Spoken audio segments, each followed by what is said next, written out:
The first thing when you get the machine out of the package is you're going to find it sat in a position very similar to this. We obviously need to remove the front cover here so we can actually fit a cutter. The cutter we supply with the machine is dependent upon what is ordered. There are several types of cutter, but they have a different profile and a different radius on the tip dependent upon the standard you are testing to. Both ASTM and the ISO type A are the same cutter. The only difference between those two standards is the depth of material that's left underneath the notch. So, before we start work on the machine, we should always ensure that it is unplugged and turned off. If we press down in the emergency stop, that would make sure the power is off to the machine. And then, just to be safe, we can actually remove the power cord from the back of the machine and take it out of the way so that there's no chance of it starting. So then we take a wrench and we remove the front cover here. You'll notice this front cover has an exhaust port on it. This allows you to connect a vacuum of some description to take away any chips that are generated during the cutting process. The machine also has, you'll see it more easily when I've removed this cover, it also has an air nozzle right here, which allows compressed air to be fed to the machine, and it can actually blow through the machine, clearing the chips away from the cutting surface. Here we can see the spindle is now exposed. This is obviously where the cutter will fit. Another accessory that comes with the machine is a small setting block. You'll see this is just a machine block. It has a letter I on it and a letter A on it. Those two letters refer to ASTM for the letter A and ISO for the letter I. When you're doing a setting of a cutter, you need to make sure that you place this on the vise body with the correct letter upwards. So as I'm setting this for ASTM, I want the letter A facing upwards. I then take my cutter, and it has a shouldered back here, so it has an inclined face. When we place this into the slot here, we obviously want to make sure that that shoulder sits down and is parallel and touching the surface of the block. We do not want the cutter to drop in vertically. This has a diamond tip on it. Putting it in vertically will damage that diamond tip. So we align it and we make sure that it is fitting correctly. Once it is in and it is parallel to that surface and sitting on the block, if you can see daylight under either edge, the angle needs to be corrected before it gets tightened up. Once it is in, you can then tighten this up, locking that cutter in place. Ensure that this screw here is firmly tightened to prevent the cutter from moving during the cutting process.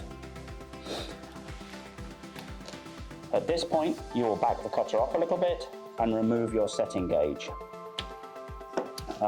If you check in the manual for the location for each of the standards, this will allow this to be positioned for different specs. Once we've got this set correctly, before we put power back to the machine, we need to refit the guard to ensure that there's no chance of trapping or cutting fingers. Install the two screws and tighten this into place.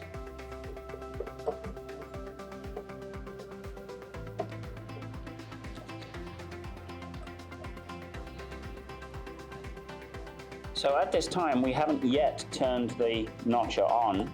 It came out of the box and we set the cutter to the right depth.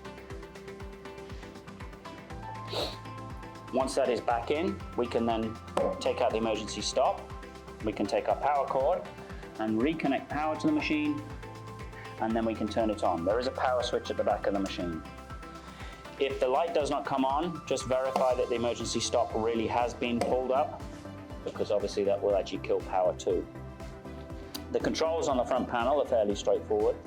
We have a vise forward and reverse control, so I can drive the vise forwards, or I can drive the vise in reverse, and that allows me to position the vise where I need it to be. We have a cutter. At the moment it's off. If I move this switch here, it actually turns the cutter on. And we also have air on or off, which allows us to turn the air on through the tube here. Obviously we do not have air connected to this, so there won't be any. We also have two speed controls down here. These speed controls control the feed and speed rates.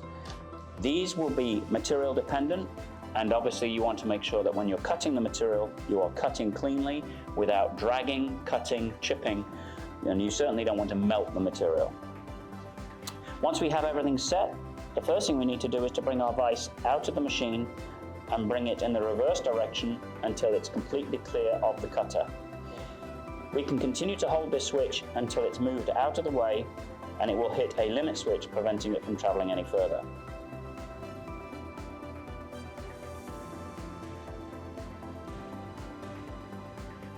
Once it's hit that switch, we can take our samples and we can load them into the vise.